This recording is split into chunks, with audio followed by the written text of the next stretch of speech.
ਜੀ, department of justice ਕਹਿੰਦੇ ਵੀ ਹੁਣ ਉਹਨਾਂ ਦੀ ਇਨਵੈਸਟੀਗੇਸ਼ਨ ਕਰਨ ਜਾ ਰਿਹਾ ਆ ਜਿਹੜੇ ਕਿ ਟ੍ਰੇਡ ਕਰਦੇ ਸੀ ਆਇਲ ਫਿਊਚਰਸ ਦੇ ਵਿੱਚ। ਕਹਿੰਦੇ ਵੀ 4 ਆਇਲ ਟ੍ਰੇਡਸ ਅਜਿਹੇ ਹੋਏ ਆ ਜਿਨ੍ਹਾਂ ਦੀ ਕੁੱਲ ਕੀਮਤ $2.6 ਬਿਲੀਅਨ ਸੀ। ਉਹਨਾਂ ਟ੍ਰੇਡਰਸ ਨੇ 2.5 ਬਿਲੀਅਨ ਡਾਲਰ ਤੋਂ ਵੱਧ ਕਮਾਈ ਕੀਤੀ ਹੈ 4 ਜਿਹੜੇ ਸਿਰਫ ਟ੍ਰੇਡਸ ਦੇ ਨਾਲ, ਓਨਲੀ ਵਿਦ 4 ਟ੍ਰੇਡਸ। ਸੋ ਹੁਣ ਡਿਪਾਰਟਮੈਂਟ ਆਫ ਜਸਟਿਸ ਇਸ ਦੀ ਇਨਵੈਸਟੀਗੇਸ਼ਨ ਕਰ ਰਹੀ ਹੈ ਵੀ ਕੀ ਇਹਨਾਂ ਦੇ ਕੋਲ ਇਨਸਾਈਡ ਨੌਲੇਜ ਸੀ, ਕਿ ਇਹਨਾਂ ਨੇ ਵਾਕਿਆ ਹੀ ਕਰੈਕਟਲੀ ਪ੍ਰੈਡਿਕਟ ਕਰ ਲਿਆ ਸੀਗਾ ਵੀ ਤੇਲ ਦੀਆਂ ਕੀਮਤਾਂ ਇਦਾਂ ਜਿਹੜੀਆਂ ਉਹ ਡ੍ਰੌਪ ਹੋ ਜਾਣਗੀਆਂ। ਇਸ ਦਾ ਰੌਲਾ ਤਾਂ ਜਿਹੜਾ ਹਰਜੋਤ ਸਿੰਘ ਜੀ ਉਦੋਂ ਤੋਂ ਹੀ ਪੈ ਰਿਹਾ ਸੀਗਾ ਵੀ ਜਦੋਂ ਟਰੰਪ ਹੁਣੀ ਤੜਕੇਸਾਰ ਮਾਰਕੀਟ ਖੁੱਲ੍ਹਣ ਹੋਣ ਤੋਂ ਪਹਿਲਾਂ ਕੋਈ ਨਾ ਕੋਈ ਇਦਾਂ ਦਾ ਜਿਹਾ ਰਾਤ ਨੂੰ ਸੌਂਦੇ ਹੋਏ ਜਾਂ ਨੀਂਦਰੇ ਹੋਏ ਵੀ ਉਹ ਬਿਆਨ ਕੋਈ ਨਾ ਕੋਈ ਦਾਗ ਦਿੰਦੇ ਸੀਗੇ ਸੋਸ਼ਲ ਤੇ ਫਿਰ ਉਦੋਂ ਫਿਰ ਇਦਾਂ ਦੇ ਜਿਹੜੇ ਟ੍ਰੇਡ ਆ ਉਹ ਪਲੇਸ ਕਰ ਦਿੱਤੇ ਜਾਂਦੇ ਸੀ। ਉਹਨਾਂ ਦੇ ਬਿਆਨ ਦੀ ਟਾਈਮਿੰਗ ਦੇ ਨਾਲ ਜਿਹੜਾ ਉਹ ਮੈਚ ਕਰ ਜਾਂਦਾ ਸੀਗਾ। ਸੋ ਵੀ ਕੀ ਉਹਨਾਂ ਦੇ ਕੋਲ ਕੋਈ ਇਨਸਾਈਡਰ ਨੌਲੇਜ ਸੀਗੀ ਵੀ ਜਿਹਦੇ ਨਾਲ ਉਹਨਾਂ ਨੇ ਇਦਾਂ ਦੇ ਜਿਹੜੇ ਟ੍ਰੇਡ ਆ ਉਹ ਕੀਤੇ ਆ। ਸੋ ਕਹਿੰਦੇ ਵੀ ਇਸ ਟਾਈਮ ਜਸਟਿਸ ਡਿਪਾਰਟਮੈਂਟ ਆ ਉਸ ਦੀ ਇਨਵੈਸਟੀਗੇਸ਼ਨ ਜਿਹੜੀ ਉਹ ਕਰਨ ਜਾ ਰਹੀ ਹੈਗੀ ਆ। ਸੋ ਕਹਿੰਦੇ ਵੀ ਇਹ ਪਤਾ ਲੱਗਾ ਆ ਸੋਰਸਿਸ ਤੋਂ, ਜਿਹੜੇ NBC ਨਿਊਜ਼ ਤੇ ਹੋਰ ਜਿਹੜੇ ਨਿਊਜ਼ ਪੋਰਟਲਸ ਆ ਉਹ ਰਿਪੋਰਟ ਕਰ ਰਹੇ ਆ ਵੀ ਇਹ ਸਸਪੀਸ਼ੀਅਸ ਐਕਟੀਵਿਟੀ ਇਹਨਾਂ ਨੂੰ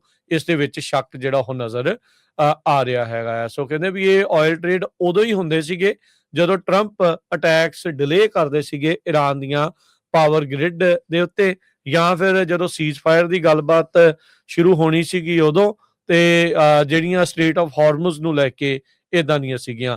ਸੋ justice department commodity future trading commission ਕਹਿੰਦੇ ਵੀ ਐਟਲੀਸਟ ਇਦਾਂ ਦੇ 4 ਟ੍ਰੇਡਸ ਦੇ ਉੱਤੇ ਹੁਣ ਨਜ਼ਰ ਬਣਾਈ ਜਿਹੜੀ ਉਹ ਬੈਠੀ ਆ।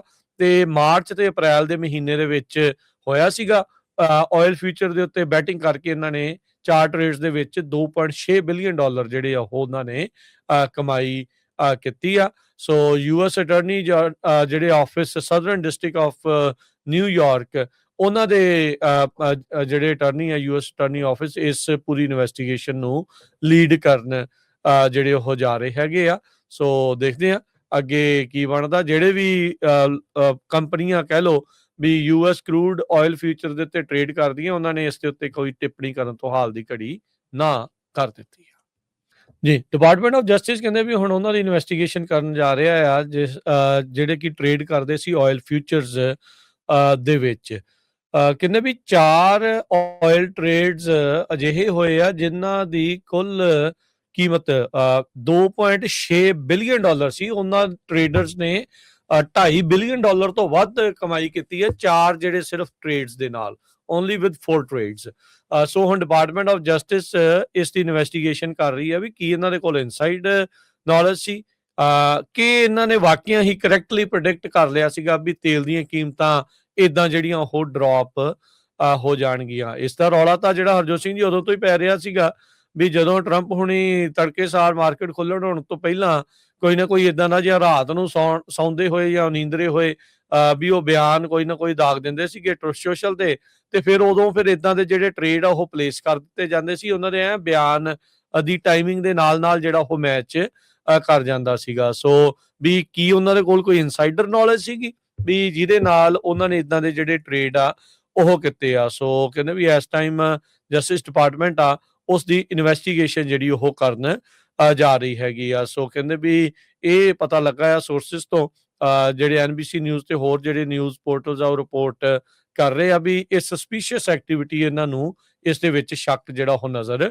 ਆ ਰਿਹਾ ਹੈਗਾ। ਸੋ ਕਹਿੰਦੇ ਵੀ ਇਹ ਆਇਲ ਟ੍ਰੇਡ ਉਦੋਂ ਹੀ ਹੁੰਦੇ ਸੀਗੇ ਜਦੋਂ ਟਰੰਪ ਅਟੈਕਸ ਡਿਲੇ ਕਰਦੇ ਸੀਗੇ ਈਰਾਨ ਦੀਆਂ ਪਾਵਰ ਗ੍ਰਿਡ ਦੇ ਉੱਤੇ, ਜਾਂ ਫਿਰ ਜਦੋਂ ਸੀਜ਼ ਫਾਇਰ ਦੀ ਗੱਲਬਾਤ ਸ਼ੁਰੂ ਹੋਣੀ ਸੀਗੀ ਉਦੋਂ, ਤੇ ਜਿਹੜੀਆਂ ਸਟ੍ਰੇਟ ਆਫ ਹਾਰਮਜ਼ ਨੂੰ ਲੈ ਕੇ ਇਦਾਂ ਦੀਆਂ ਸੀਗੀਆਂ।